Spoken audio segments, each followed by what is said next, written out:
Hola, ¿qué tal? Y bienvenidos a Filocharlando. El día de hoy me acompaña el doctor Héctor David León Jiménez. Héctor, ¿cómo estás? Hola Miguel, muy buenas, te saludo, gracias, muy bien. Gracias también a ti por aceptar la invitación. Y bueno, antes de comenzar, les voy a platicar un poquito sobre quién es Héctor. Héctor es licenciado en Filosofía y Ciencias Sociales por la ITESO, es licenciado en Teología y Ciencias Religiosas, es licenciado en Derechos Humanos, tiene una maestría en Investigación Educativa, es doctor en Desarrollo Humano y tiene una especialización en la educación a distancia. Es actualmente director académico de la IAP Universidad y coordinador del doctorado en Filosofía y Ciencias Humanas también de esta casa de estudios. Es coordinador del Departamento de Educación a Distancia en el Instituto de Filosofía, que está ubicado en Guadalajara. Profesor de Filosofía Latinoamericana, Filosofía de Educación y Antropología. Es investigador de Filosofía y Ciencias Humanas y es promotor de la filosofía mexicana. Pues de nuevo, Héctor, muchísimas gracias y súper bienvenido y es todo un honor tenerte de invitado por acá. No, pues más bien muchas gracias a ti, gracias al auditorio que sigue eh, Filosofía en la Red. Y bueno, vamos a arrancar de lleno. Y la primera pregunta, ¿de dónde es Héctor León?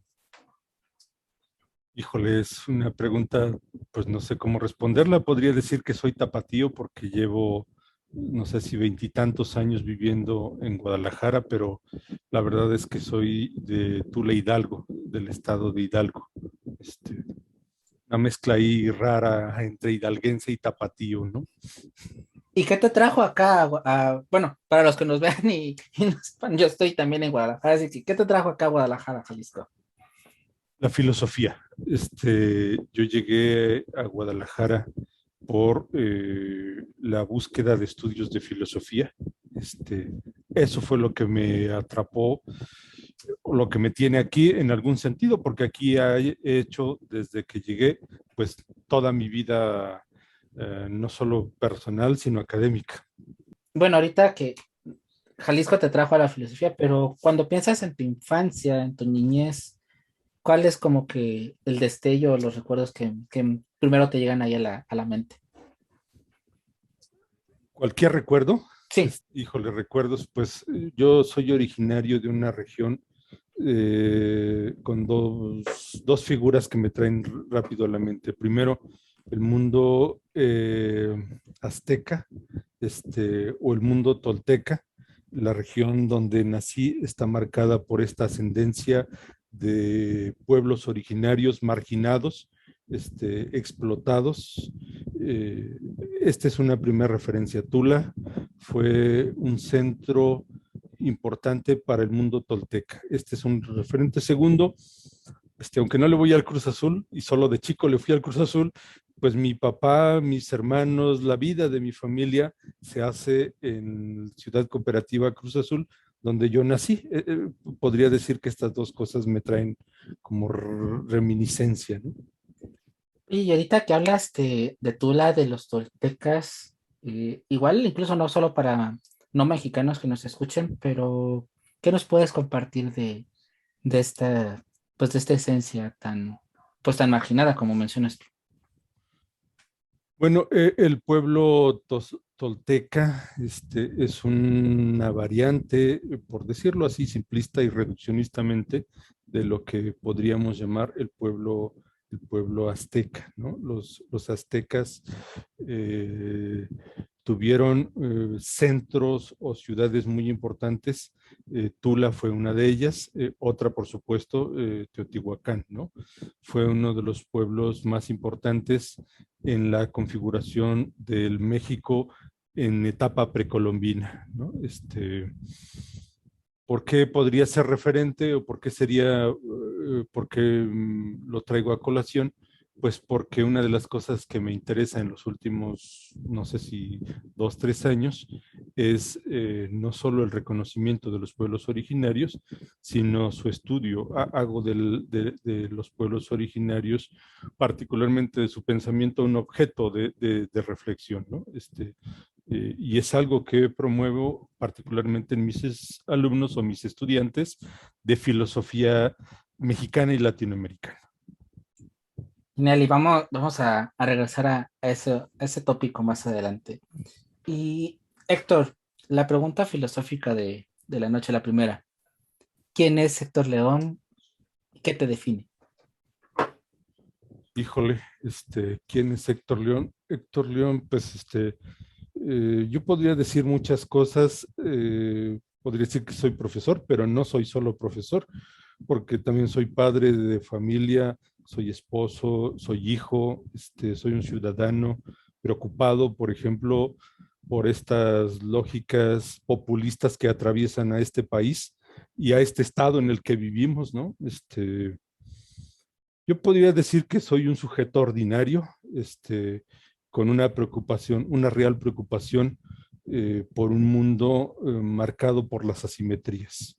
Probablemente eso podría decir, ¿no? ¿Cuál sería tu mayor defecto y tu mayor virtud? ¿Cuál consideras que son esos dos polos en ti? Híjole, no sé cuál sea mi mayor virtud, eso no lo podría saber, pero sí sé que uno de los muchos defectos que me acompañan de la condición humana, de mi condición humana, es esta lógica perfeccionista, ¿no? Que aprisiona. Algún día en la historia de mi trayectoria vital asumí que tenía que ser perfecto y esa es la carga más pesada que me acompaña. ¿Y cómo puedes lidiar con eso? O sea, cómo se lidia con esta tendencia de querer como que siempre la excelencia? No la excelencia, la perfección. Ser perfeccionista es un defecto. Buscar el orden, la coherencia, la consistencia, este, eso no necesariamente. Entonces, es mantener siempre una atención por hacer bien las cosas, por procurar orden, por procurar coherencia, consistencia. La vida humana es una vida donde uno puede ser autoexigente, ¿no? Uno puede exigirse, pero la vida humana también es la vida humana también es errática. Y ese es como el elemento que nunca se nos debe olvidar a los perfeccionistas, ¿no?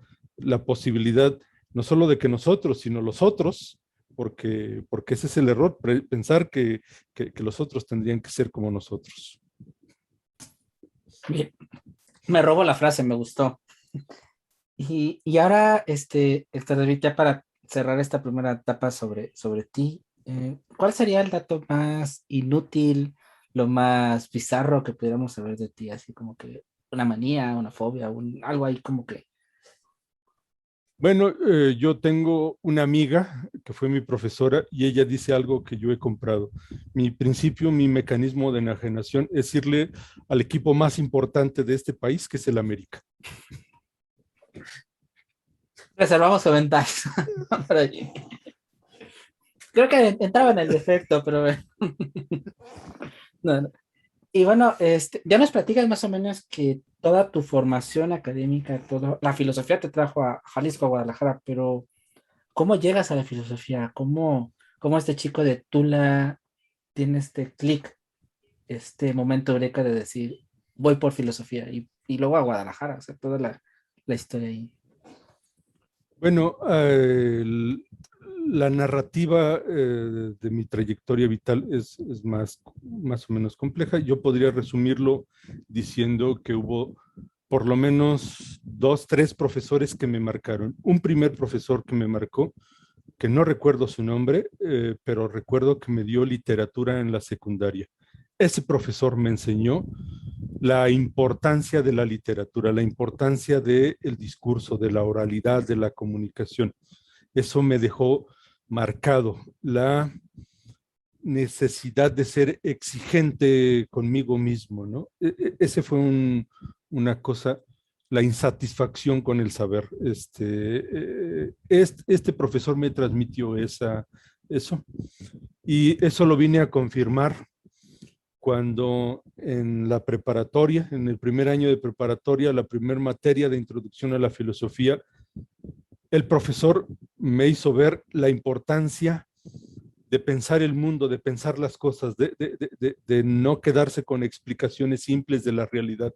En ese momento yo dije, quiero estudiar filosofía y entonces copiar, imitar a este profesor llevó que en los primeros semestres me llamaran Tales, ¿no?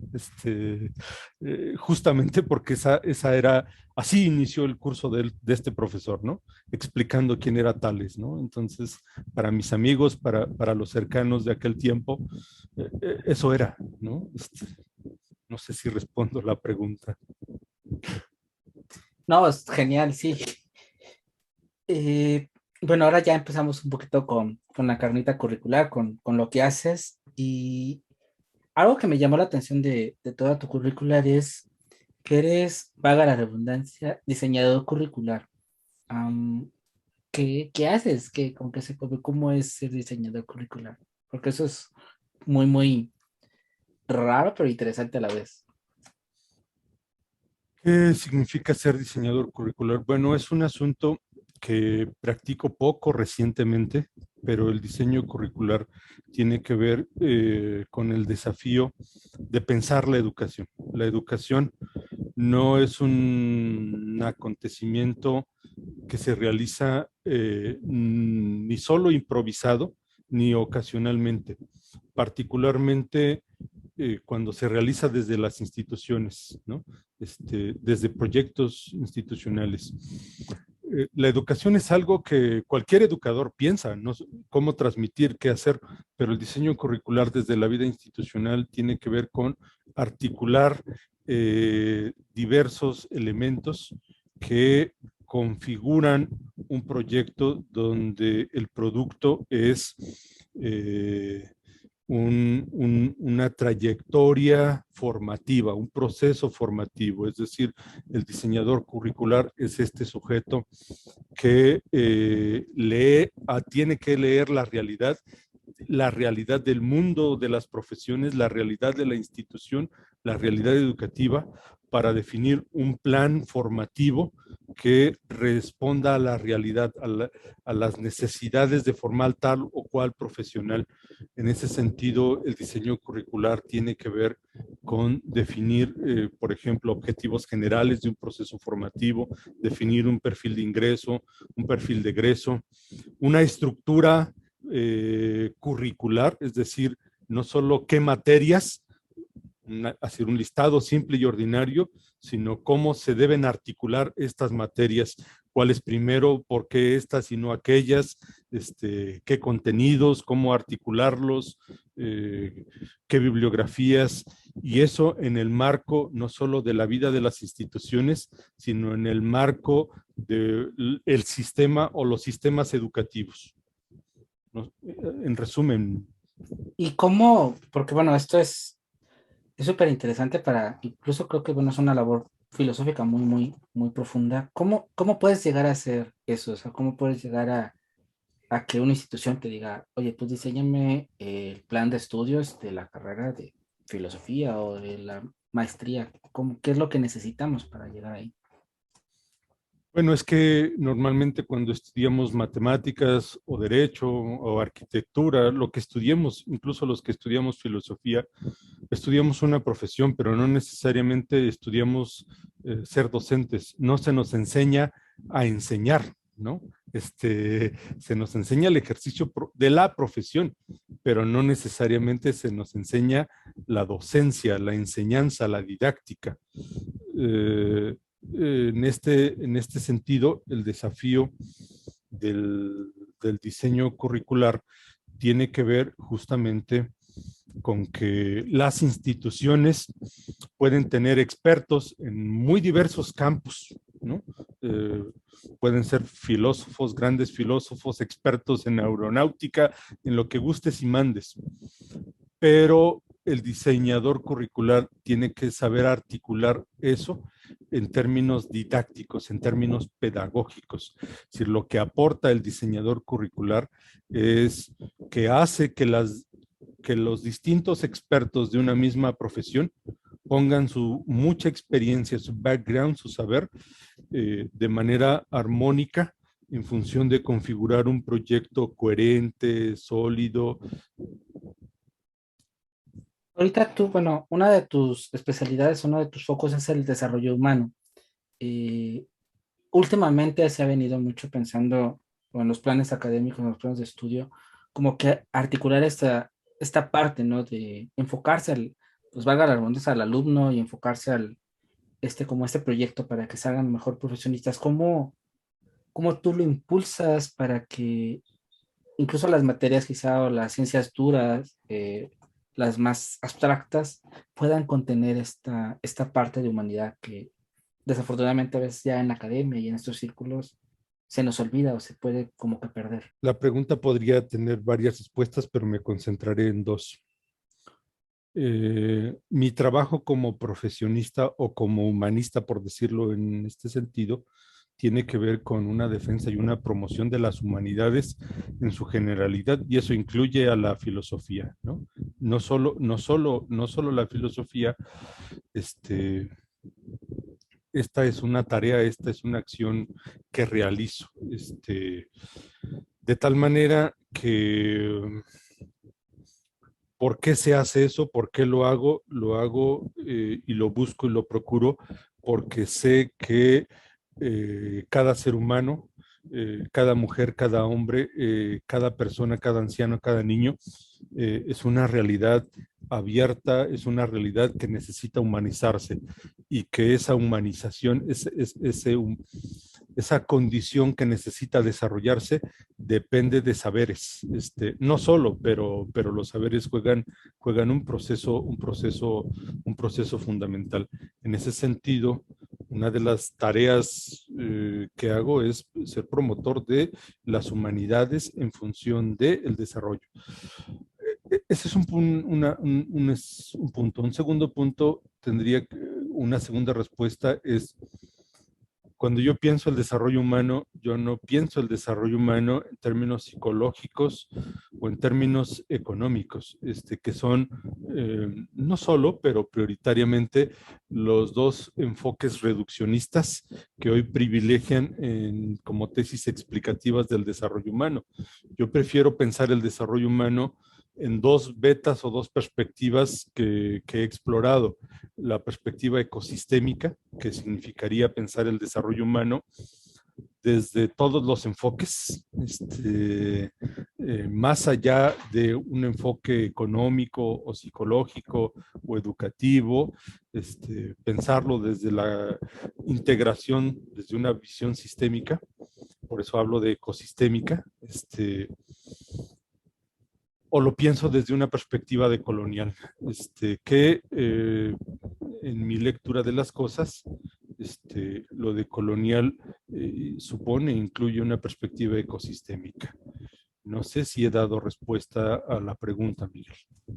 Sí, y de hecho me das pie a otra, y bueno, le mando, creo que bueno, está muy ligado ahorita a lo que está pasando en España con esta situación de que quieren sacar a la filosofía de la educación media. Eh, ¿Por qué tú defiendes, dices, no solo la filosofía, sino las humanidades? ¿Por qué además de este pincelada que diste, por qué es importante, por ejemplo, que los chicos en bachillerato, pero incluso por ejemplo acá en México, que no se da, pero a lo mejor desde secundario, en bachillerato, se estudie la filosofía? ¿Por qué es importante las humanidades en lo general? ¿Qué aporta esta ciencia que en teoría que la sociedad dice que no sirve para nada? Bueno, vivimos en un mundo marcado por lógicas utilitaristas y en ese mundo hay una pregunta absurda que nos solemos hacer. ¿Cuál es la utilidad de la filosofía y a veces cuál es la utilidad de las humanidades, ¿no? Tengo poco conocimiento de lo que está realmente pasando actualmente en España. Sé que hay una reforma que el Ministerio de Educación está excluyendo algunas asignaturas como ética del plan de formación de secundaria. Eso es lo que sé del caso español actual. ¿Por qué en mi caso? Pero no es mi caso, sino este es un desafío que tenemos muchísimos profesores de humanidades y de filosofía, incluyendo los que nos hemos articulado en los observatorios, en el Observatorio Filosófico de México, que es el pionero en este país de una suerte de promoción y defensa de la filosofía, luego el Observatorio de Morelos y el Observatorio Filosófico del Norte, donde soy partícipe. Hemos defendido, promovido la filosofía y su inclusión en los programas de estudio a todos los niveles por varias razones, pero una de las razones es por lo que nos aportan las humanidades y luego la filosofía, justamente en este proceso, en este gran desafío que tenemos de comprender el mundo, de comprender la realidad, cuál realidad, nuestra realidad, mi realidad, la realidad de los otros, y resolverla. Las humanidades tienen esa posibilidad en una lógica contracultural frente a la tendencia de construir profesiones o privilegiar ciertas profesiones con lógica de mercado, en una lógica peculiarmente instrumental o liberal. La relevancia de las humanidades es que sí son inútiles si es que las pensamos paneconómicamente, porque ¿qué nos da la literatura? Pues muchos dirían nada, el deleite y el disfrute. Y muchos dirían que qué absurdo estudiar historia, porque eso no resuelve el aquí y ahora. Bueno, quienes tengan una visión miope de las cosas podrán hacer este tipo de afirmaciones, pero la suerte de la realidad es que justamente las humanidades, cuando hablamos de humanidades es este gran brecha, grupo de ciencias que erráticamente se les ha llamado humanas, porque también la física, también las matemáticas, también son ciencias humanas, ¿no? ¿Quién dice que no lo son? Ahí hay una equívoca comprensión. Pero bueno, en todo caso, esto que se llama las ciencias del espíritu, las humanidades, nos aportan algo fundamental, la posibilidad de pensar críticamente el mundo. La filosofía, el gran aporte de la filosofía es que nos ayuda en la formación de un pensamiento cuidadoso, crítico y creativo. Y por eso la filosofía es profundamente relevante que se estudie no con las lógicas convencionales y canónicas que la estudiamos quienes entramos a una facultad de filosofía, sino con otras lógicas, con otros esquemas, que la estudien los niños. ¿Cuáles niños? Pues los niños que tengan las posibilidades de socializar. Es decir, si un niño de 1 año tiene posibilidades de interactuar, de socializar, ese niño tendría que estudiar filosofía. Obvio que no le vamos a dar a leer, como suelen equivocamente pensar algunos colegas, pues la República de Platón. Eso no nos referimos a esa filosofía, ¿no? Sino a la filosofía como el ejercicio de pensar, de comprender, de inteligir el mundo. No sé si respondo la pregunta. Sí, y me vuelves a dar carnita para otra más. Va a ser algo muy local quizá, porque bueno, pero tú estás enfocado también mucho a la realidad educativa en México y creo que va ligado con esto. ¿Cómo ves la situación educativa en México en lo general, en lo que respecta a humanidades? Y me parece interesante como vertiente, bueno, comentas que no le vamos a dar el discurso del método a los niños, pero ¿cuáles serían como que estos esquemas o esta manera de poder nosotros acercar a estos niños, quizá a estos adolescentes, a la filosofía sin caer en este error? Voy a iniciar por cuestión práctica, por esto último, para darle hilación y después lo primero. ¿Cómo los pedagogos, la teoría de la didáctica han diseñado otras metodologías, otras formas de enseñar filosofía? Es algo que llamamos filosofía práctica, ¿no? O filosofía en la vida cotidiana. Eh, a los niños, a los obreros, a las amas de casa, a cualquier persona, no se le puede demandar, no se le puede enseñar filosofía, no se le puede incorporar a un proceso formativo filosófico con los esquemas convencionales de quienes estudiamos académicamente filosofía, sino que tienen que ser no solo otras metodologías, sino más radicalmente tiene que ser otra idea de filosofía, otro logos, otro modo de entender qué es la razón humana. En ese sentido, yo conozco una gran cantidad de personas que se dedican a esto, solo por señalar dos amigas, Mónica Velasco, una de las impulsoras de filosofía para niños en la ciudad de Guadalajara. Ella encabeza un proyecto donde los niños aprenden a filosofar a partir del diálogo, a partir de la pregunta, a partir de que ellos buscan respuestas a las preguntas fundamentales de su vida, de la vida de los niños, de la vida de los adolescentes, de la vida de los jóvenes, ¿no? En ese sentido, la filosofía es este ejercicio de pensar el mundo y darle respuestas, ¿no? Cada vez que nosotros tenemos un problema y hacemos de ese problema un objeto de reflexión y encontramos una respuesta a eso, estamos filosofando. En ese sentido, la filosofía no es un ejercicio que realizamos los profesionales de la filosofía, es un ejercicio que realiza no solo el ama de casa, el taxista, el obrero, cualquier obrero, sino cualquier sociólogo, cualquier antropólogo, psicólogo. La filosofía no es propiedad privada de quienes hemos hecho de ella un ejercicio profesional. En este sentido, la filosofía es algo que sucede en los múltiples ámbitos. Incluso las personas filosofan sin pretenderlo, sin buscarlo y sin saber que están filosofando, ¿no? Es decir, el preso, el sujeto que está en la cárcel, hace filosofía no solo cuando se pregunta por la injusticia que padece, sino por qué sea la injusticia, no solo la que él vive, sino la que viven los que le son cercanos, ¿no?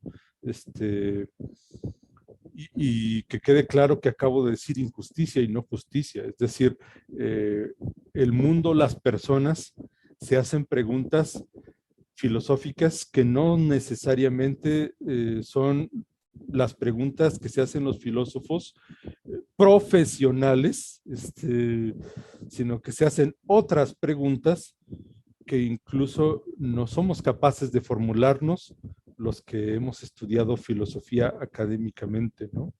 El taxista, ¿tú crees que no se hace una pregunta por las asimetrías, por la corrupción, no solo la que él produce, sino la que reproduce, a la que se ve sometido? Y así todo mundo podemos hacer filosofía. Esta sería como una primera explicación frente a la segunda pregunta. Respecto de la primera, ¿cómo veo el tema de la realidad educativa en México? Híjole, no es una pregunta sencilla, esta pregunta no se responde de manera simple. Los problemas educativos en México son muchos y muy complejos y se requerirían seminarios completos y muchos especialistas, y yo no soy especialista ni en educación ni en muchos campos para responder con siquiera tantita consistencia a esta pregunta, pero podría dar un acercamiento desde el hecho de que es uno de mis objetos de interés, no diré de estudio, pero sí de interés, ¿no? La comprensión de la realidad educativa mexicana. Yo creo que la pandemia ha hecho evidente infinidad de problemas educativos.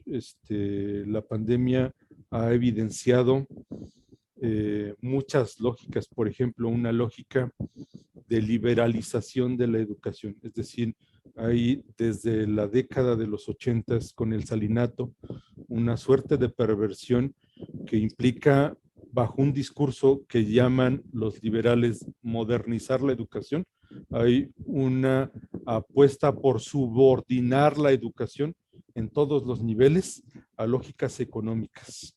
Este es en mi lectura, uno de los principales problemas de los cuales padece la educación en México en todos los niveles. Lo mismo en el ámbito público que en el privado, lo mismo a nivel básico que a nivel universitario, ¿no? La seducción por una lógica de mercado, el tratar de explicar a las escuelas como empresas y a los docentes como prestadores de servicio, a los estudiantes como clientes. Se trata de una perversión, una seria perversión.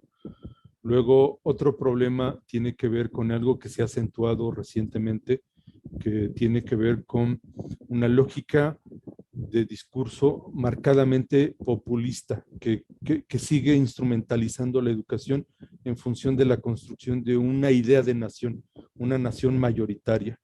Esta lógica que aprisiona a los promotores y defensores de la 4T es perversa porque se sigue creyendo en una tesis, la tesis de que México somos una nación, y bajo esa tesis hay una educación homogeneizante que ideologiza, que estandariza, que no permite el reconocimiento de los muchos Méxicos que somos, ¿no? Que no permite una educación no solo intercultural, sino inculturizada. Ahí señalaría algunos de los múltiples problemas de la educación, y podría señalar, y nos llevaríamos la noche en esta conversación. Ahora, antes de dar pie a uno más, estábamos hablando, me pareció interesante, bueno, esta parte de cómo la filosofía práctica le da esta pie a las personas, pues, valga la redundancia, de a pie, de filosofar, de reflexionar, pero ¿cómo no caer como filósofos profesionales, como dices tú, a desprestigiar al otro? Porque habitualmente la filosofía, si no sale de la academia, si no sale de un académico, si no sale de alguien con un título, se desvaloriza e incluso pues se desprestigia, no se le toma en cuenta. ¿Cómo crees tú que podríamos, los que se dedican, los que nos dedicamos profesionalmente o académicamente, se intentan acercar al mundo de la filosofía, no obviar esta reflexión del obrero, del taxista, del ama de casa, que se hacen preguntas que no se hace el filósofo en la academia, que se hacen preguntas diferentes y que quizá se puedan complementar? Bueno, es una pregunta más o menos complicada, porque lo que habría que decir es que la prisión que nos aprisiona a los profesionales de la filosofía es que cuando llegamos a las universidades, a las escuelas de filosofía, se nos enseña filosofía bajo una perspectiva canónica, ¿no? Quienes somos profesionales de la filosofía, a lo largo de nuestro proceso formativo, aprendemos que la filosofía es un ejercicio riguroso, crítico, argumentativo. Y no solo aprendemos que la filosofía tiene un origen en Grecia, sino aprendemos que la filosofía supone logos, argumentar, ¿no? Racionalizar. Esta idea canónica de la filosofía le ha hecho mucho daño, deja tú a la humanidad, a la filosofía misma. Los filósofos vivimos en pequeñas capillitas, en nichos, ¿no? En pequeños reductos del saber. Quienes somos filósofos académicos normalmente somos productores de un discurso que pensamos, que escribimos, que publicamos para nosotros mismos. Y difícilmente las personas de a pie, los ciudadanos ordinarios, nos entienden. Difícilmente la filosofía les resulta asequible. La filosofía más bien termina siendo una cosa absurda, ¿no?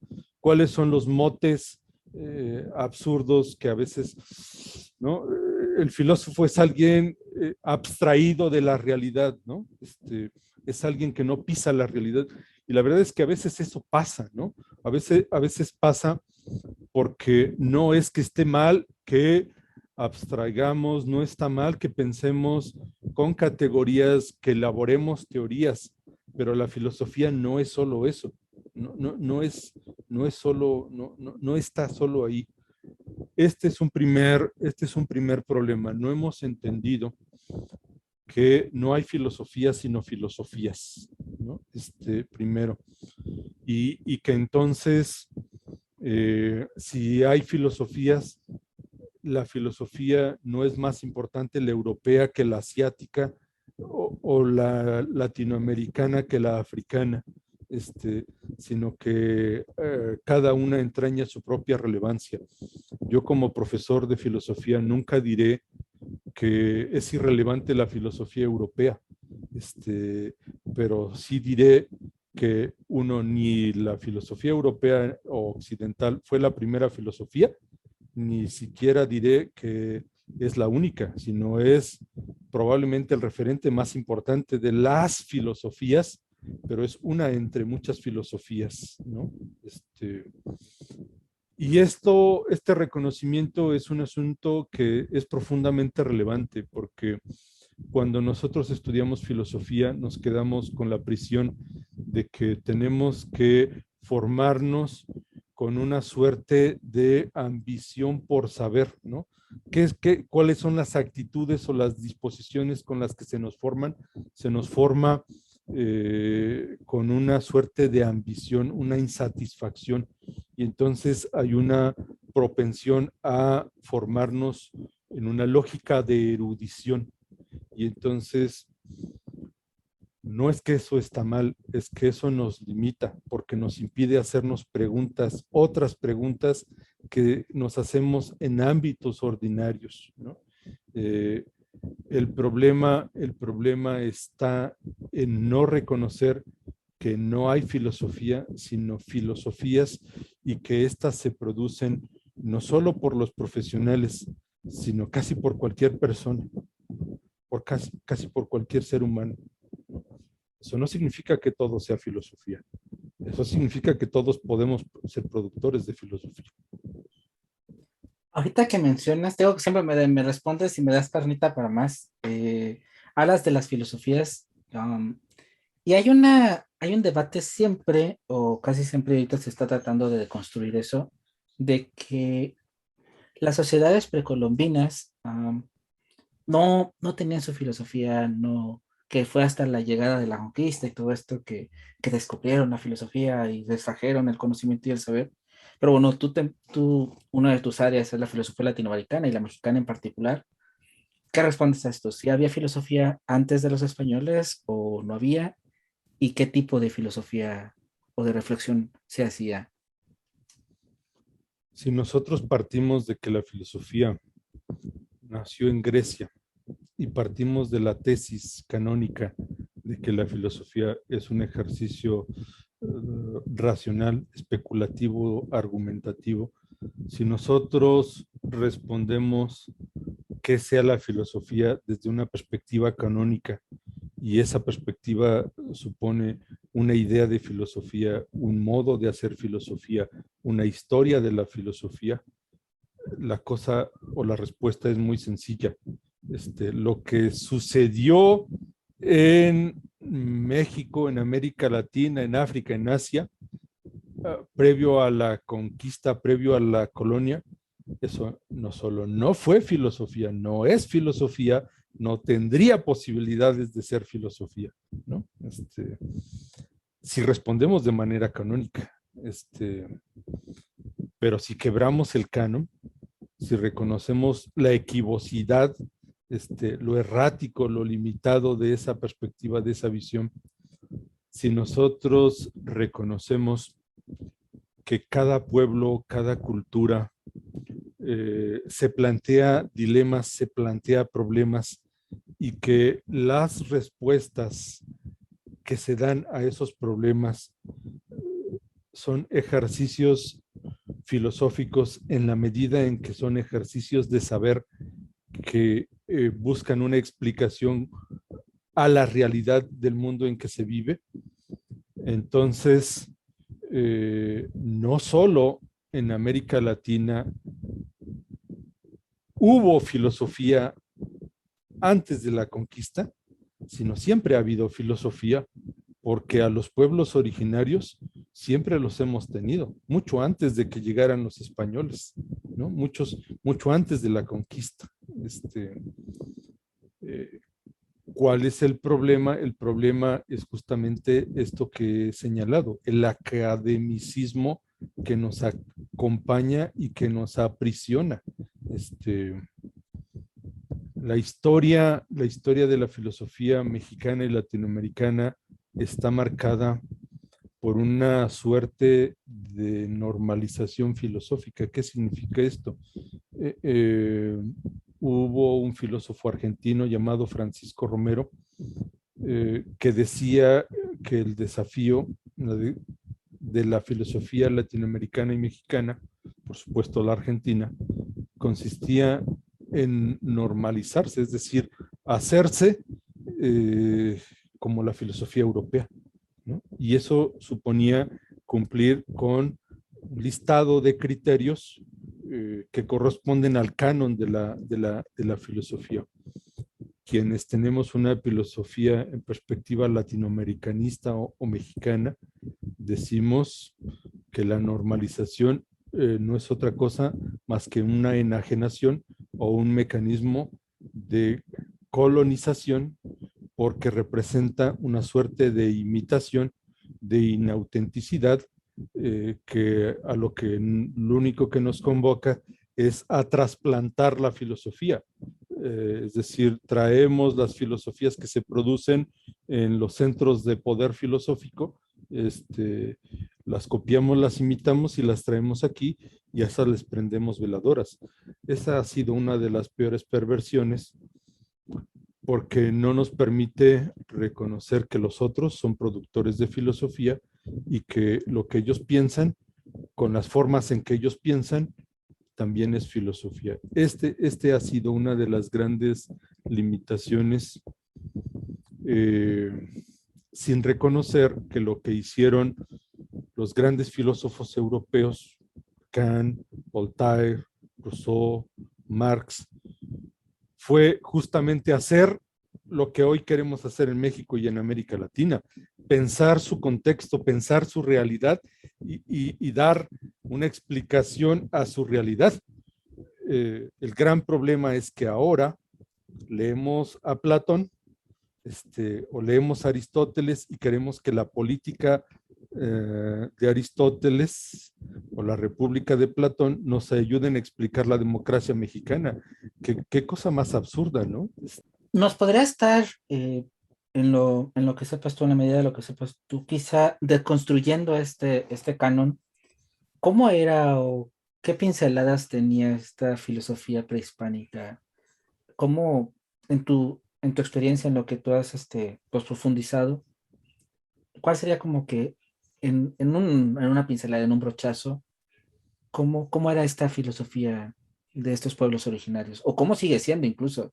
Porque pues ahorita están, pues siempre los ocultamos y todo, pero ahí siguen, o sea, no se han ido. Este es un buen punto, porque la primera precisión que habría que hacer es, no podríamos hablar de la filosofía prehispánica como si estuvieran ubicados en la historia, ¿no? Los pueblos originarios los hemos tenido, los tenemos hoy, ¿no? Están antes de que nos configuráramos como país, ¿no? Entonces, es errático hablar de una filosofía prehispánica, como si fuera un momento de la historia. ¿Cómo es esa filosofía? Bueno, yo ahora estoy acompañando a un estudiante zapoteco, que está buscando, esa es su apuesta, ese es su desafío, demostrar la filosofía zapoteca. Y entonces, ¿cuál es el gran desafío que tiene este colega, este compañero? Es demostrar justamente porque la filosofía en muchos pueblos originarios no se estructura como un discurso, no prioritariamente o no exclusivamente, sino como un estilo de vida, como una forma de vida, ¿no? Es decir, las comunidades, los pueblos originarios, frente a problemas, frente a dilemas, generan soluciones, generan explicaciones.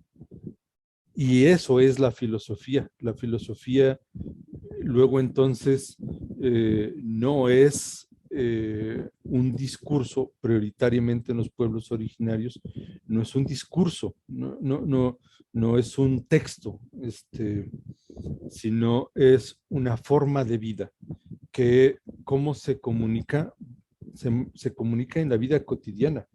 Los pequeños y los grandes y los medianos la aprenden no solo por medio de la conversación, por la oralidad, sino porque ven el ejemplo de los ancianos, de los grandes, de los mayores, ¿no? Pongamos un ejemplo más clásico, ¿no? En el caso del Popol Vuh, ¿no? De la cosmovisión maya. La cosmovisión maya tiene una cosmogonía y nos dice que los dioses, ya no Dios, los dioses tomaron la decisión de crear al hombre. Ahí hay una cosmogonía y en esta cosmogonía no solo hay una teleología, hay un imaginario de cómo debe de ser el mundo, cómo debe de ser la humanidad, sino cómo deben de ser las relaciones entre los humanos. Hay una filosofía de la historia. En ese sentido, por decirlo en estos términos de manera simplista, la filosofía de los pueblos originarios se estructura a partir de su cotidianidad, de sus mitos, de sus ritos, de las formas en las que van resolviendo día a día su condición humana. ¿Tienes una especialización en educación a distancia? A ti, bueno, la pandemia me imagino esta forzarse a entrar a Zoom, a entrar a Classroom y todo ello, quizá fue una manera más natural para la universidad, pero ¿cuál ha sido por qué entraste a la educación a distancia en primer momento y cuál ha sido esta experiencia o este hecho diferenciador de la educación tradicional? ¿Por qué sí es buena idea apostar por la educación a distancia, no dejarlo como la moda del COVID y después como que olvidarla? ¿Por qué entré a la educación a distancia? Yo entré por petición. Yo entré por petición.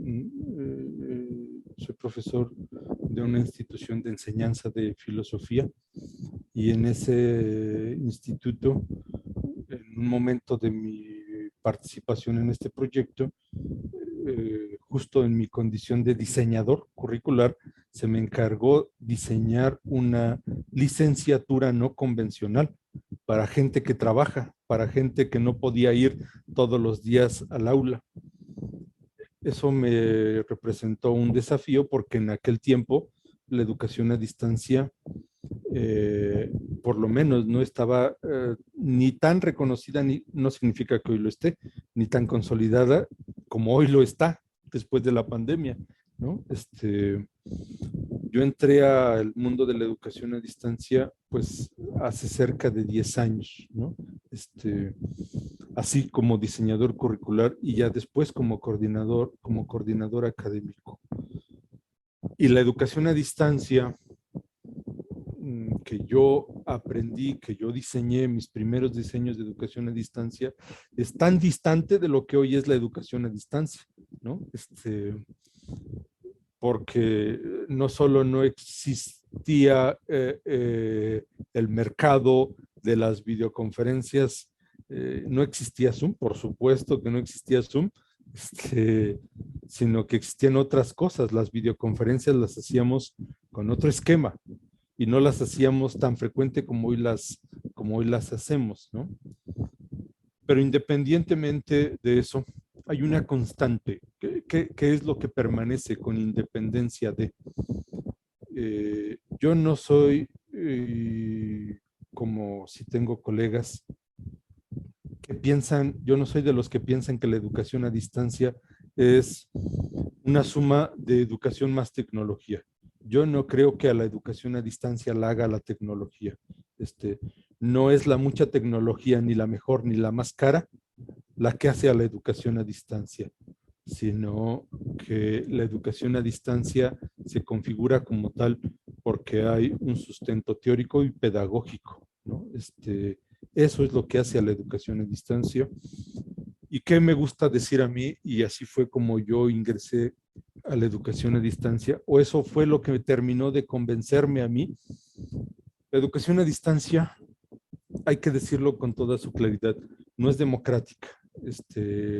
Porque tú y yo ahora estamos conversando aquí y tenemos posibilidades de educarnos en un esquema de educación a distancia, pero para eso tenemos que tener un buen internet, una buena computadora, buenos recursos tecnológicos.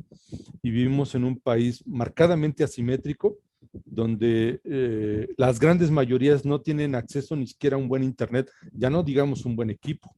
En ese sentido, yo quiero pensar contraculturalmente la educación a distancia para decir que la educación a distancia tiene la posibilidad de acortar distancias.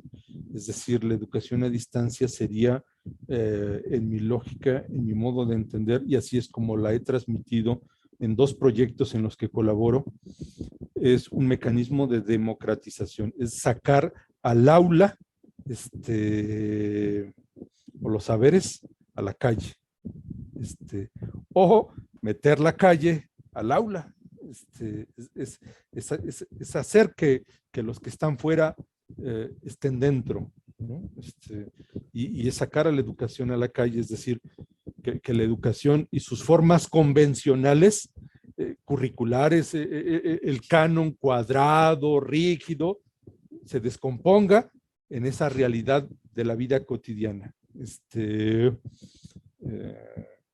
sacar al aula a la calle, pero también es traer a los que no tienen posibilidades, porque la educación a distancia, en las formas convencionales en las que hoy la usamos, supone muchas cosas como esto, como videoconferencias, como ahora estamos charlando tú y yo, pero no es la única forma, no tendría que ser la única forma. Hoy no es tan complicado tener un celular con una plataforma de mensajería y no es complicado que un docente o cualquier persona que posea saber, los chavos de preparatoria, los chavos de secundaria, tienen muchos más saberes sobre ciertas cosas que nosotros docentes con grados de doctor,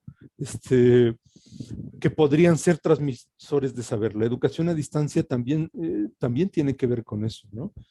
Hoy la educación a distancia se hace de múltiples formas, pero en el mundo académico se hace pues con estos elementos, el currículum, la didáctica, la pedagogía. No sé si respondo la pregunta, Miguel. No sé si quieres reformular para saber Eh, si respondí. sí, y igual me vuelves a dar carnita. En esta, bueno, mencionas que no es democrática y que no es solo, que me gustó, no es esta suma de solo meter cosas de tecnología para ya decir que estamos a distancia. ¿Cuáles serían, a tu ojo de crítico, los errores y los aciertos que vistes en pues en estos confinamientos cuando pues, concretamente en México se vivió y se forzó a toda la educación y llevarla para allá? ¿Cuál fue como que estas cosas que dices, sí va por allá la educación a distancia y quizá esto que solo metieron plataformas o metieron tecnología, no es por ahí? ¿Cuál es como que el acierto y el error de la educación a como lo ves actual y con ese ojo que decías tú que hace 10 años o lo que planteaste hace 10 años evidentemente no es lo que es hoy día? Bueno, yo creo que hemos cometido muchos errores, pero son errores frente a un escenario que no teníamos previsto, que no queríamos. ¿Quién con dos dedos de razón quería la pandemia? ¿No? ¿Quién sigue queriendo la pandemia? Yo no creo que haya alguien que con tantita inteligencia quiera seguir confinado, ¿no?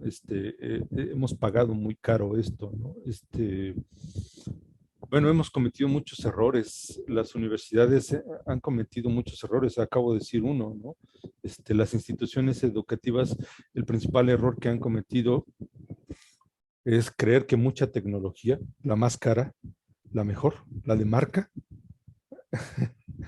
eso es la educación a distancia, ¿no? Eso es una suerte de modernización educativa, ¿no? Pero eso no es la educación a distancia, porque eh, el principal error que hemos cometido, uno de los muchos errores, no el principal, me desdigo, uno de los muchos errores que hemos cometido es que no hemos entendido que sea la educación a distancia. Hemos dado clases de educación a distancia o de educación telerremota. Yo no a todo le llamo educación a distancia. Hago distinciones y una de estas distinciones es, yo creo que en esta pandemia hubo mucha gente que dio educación telerremota, pero no necesariamente a distancia, porque la educación a distancia tiene una peculiaridad que la convierte como tal. Es el diseño, el diseño, el diseño. Eh, Quienes damos educación a distancia diseñamos, planeamos, proyectamos, ¿no? La educación a distancia no es improvisación. Y de las cosas que más hicimos ahora fue improvisar, ¿no? En este sentido, hay infinidades de errores que se han cometido. El principal es dejarse seducir por las grandes tecnologías, ¿no? Dejarse llevar por el canto de las sirenas. Ese creo que ha sido el principal error. ¿Por qué? Porque mucha gente desafortunadamente tiene una tecnofilia, ¿no? Y entonces cree que mucha tecnología, eso resuelve el problema. Y la gente que tiene tecnofobia, ha batallado, se ha frustrado y ha frustrado gente, ¿no?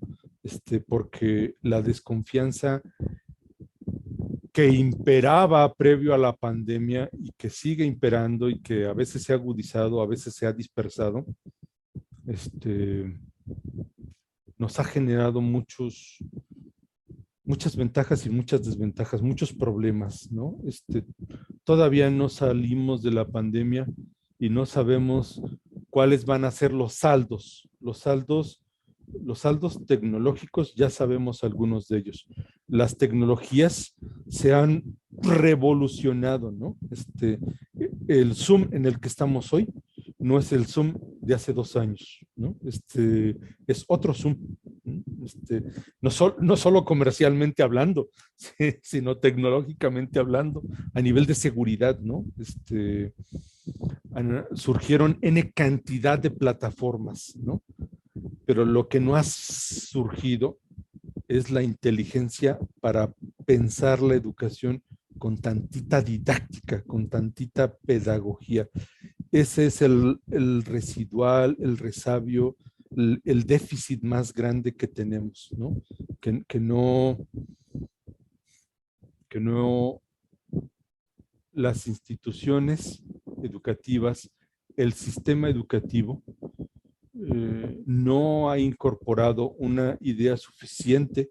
En México no hay, si analizamos la legislación educativa, si analizamos el sistema educativo, no hay una idea suficiente, consistente, de que sea la educación a distancia.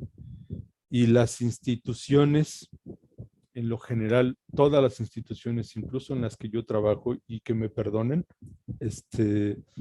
no han dado respuesta suficiente a la pregunta, uno, ¿qué es la educación a distancia? Dos, ¿qué lugar ocupa la educación a distancia en su proyecto educativo? ¿Y por qué no se da esta respuesta? Porque en parte la pandemia ha revolucionado la educación a distancia. No vamos a salir igual. Muchos se van a sentir expertos en educación a distancia y la verdad es que no lo serán.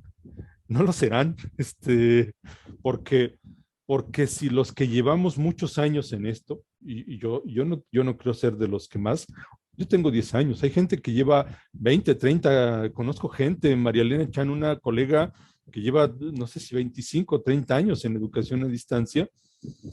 Si los que tenemos años en esto no sabemos cómo interpretar la realidad hoy y nos vemos en la zozobra, en la inquietud de no poder tener una lectura consistente, ya no quiero ver los que tenían tecnofobia, ¿no? Los que, a- los que al día de hoy, porque hoy sucede todavía, hay gente que todavía no sabe prender el Meet o no sabe prender el Zoom, ¿no? Hay gente que todavía no ha aprendido a devolverle a nuestros estudiantes desde una plataforma sus trabajos. Hay gente que sigue yendo a el ciber o con el amigo a que le imprima los textos, ¿no? Porque no se acostumbran a leer en un dispositivo digital. Vamos a salir con ventajas de la pandemia, pero también con muchos saldos negativos. Todavía no es tiempo para saber cuáles van a ser los resultados en el mundo de la filosofía. En el mundo de la filosofía, nuestros alumnos nos llevan ventaja porque para ellos ellos nacieron con la tecnología, ¿no? Muchos de los profesores no, porque siguen aprisionados en creer que la filosofía es algo que sucede en un espacio de 4 paredes, ¿no? No se han acostumbrado a enseñar filosofía porque existe una pregunta: si es posible no solo enseñar, sino aprender a filosofar en educación a distancia. Y eso da pie para ir cerrando y da pie bueno, tú eres director académico de la IAP y eres también, bueno, el coordinador del doctorado en Filosofía y Ciencias Humanas de la IAP. Este doctorado tiene la particularidad de que es a distancia. ¿Cómo? Y puede ser algo que choque, ¿no? Porque, bueno, tú lo has dicho y yo lo puedo constatar, siempre la educación a distancia al menos sí medio se ha normalizado y se ha aceptado que ahora están estudiando a distancia las personas, pero desde antes, y no sé si siga el mote en unos años para acá, el tener una formación a distancia, aunque sea reconocida, aunque tenga el reboe y todo ese rollo, siempre es visto como que te levantan la ceja porque estudias a distancia. ¿Cómo es el doctorado y cómo es precisamente esta parte, cómo es este perfil de enseñar a filosofar, de transmitir un doctorado a distancia? Y sirve que ahí nos platicas un poquito del doctorado, de lo que va. Bueno, efectivamente, como dices, tengo pues la suerte, o no sé si llamarlo suerte, la confianza de las autoridades universitarias del YAPE de ser el director académico, y mi primer colaboración en este proyecto fue como diseñador curricular. El programa de doctorado me tocó diseñarlo junto con un conjunto de colegas y fui su coordinador, soy su coordinador. El proyecto de el programa de doctorado en Filosofía y Ciencias Humanas del YAP Universidad es un programa que, por decirlo en estos términos, rompe una suerte de esquemas. ¿Cuáles son algunos de los esquemas que rompe este programa de doctorado? El primer esquema que rompe es con la idea clásica y convencional de que la filosofía es algo que hacen profesionales de la filosofía, ¿no? ¿Por qué? Porque a nuestro programa ingresan personas que tienen la disposición de pensar filosóficamente la realidad. Y para eso no se requiere tener un título de licenciado o maestro en filosofía, ¿no? Incluso quienes tienen esos títulos a veces no pueden asumir la dinámica y la propuesta de este proyecto, ¿no? ¿Por qué? Porque hay una lógica, por decirlo en estos términos, de colonial en este proyecto. ¿En qué sentido? Porque lo segundo con lo que se rompe es que la filosofía no es una filosofía primera, es decir, no es la primera que da una respuesta frente a los problemas. Puede serlo, sí, pero este proyecto parte de una idea donde son las ciencias sociales y humanas las que ofrecen explicaciones a la realidad y es la filosofía la necesitada de recurrir a esos saberes, ¿no?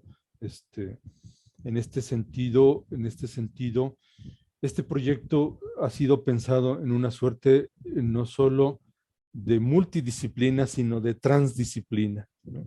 En una suerte donde, por supuesto que la filosofía puede evaluar, revisar, cuestionar los saberes producidos en otros campos, pero también la filosofía requiere de estos saberes. Este proyecto entonces es un proyecto para personas que quieren pensar filosóficamente la realidad, ¿no? Este es como el desafío principal. Hemos enfrentado un conjunto de desafíos. Sí, el primer desafío ha sido que lo hemos pensado en un esquema, como bien dices, de educación a distancia. ¿Por qué es un desafío? Pues porque no solo en el sistema educativo mexicano, cuando nosotros quisimos echar a andar este proyecto, todo el mundo se preguntaba, como bien dices, ¿y eso es posible? Sino que no había una legislación con una idea suficiente de lo que era la educación a distancia, ¿no? No significa que hoy lo haya, significa que hoy ya hay muchas ideas, ¿no? Muchas ideas de lo que es la educación a distancia, ¿no? Pero este proyecto enfrentó muchas desconfianzas, ¿no? Las primeras desconfianzas ni siquiera vinieron de la autoridad. Las primeras desconfianzas fueron de quienes les preguntamos si era posible y necesario un doctorado en filosofía, porque para muchos la inutilidad de la filosofía, ¿para qué? Si los licenciados no tienen trabajo, ¿para qué formar doctores en filosofía y más doctores en filosofía y ciencias humanas, ¿no? No, eso no. Esas fueron las primeras dificultades, las dificultades de los que piensan canónicamente la filosofía. Esas fueron las primeras. Y luego las dificultades de las autoridades educativas, ¿no? Que no encontraron en qué clasificación meternos. ¿Y por qué no recibimos una pronta aprobación? Pues no recibimos una pronta aprobación porque no quedaba claro qué era eso de la educación a distancia.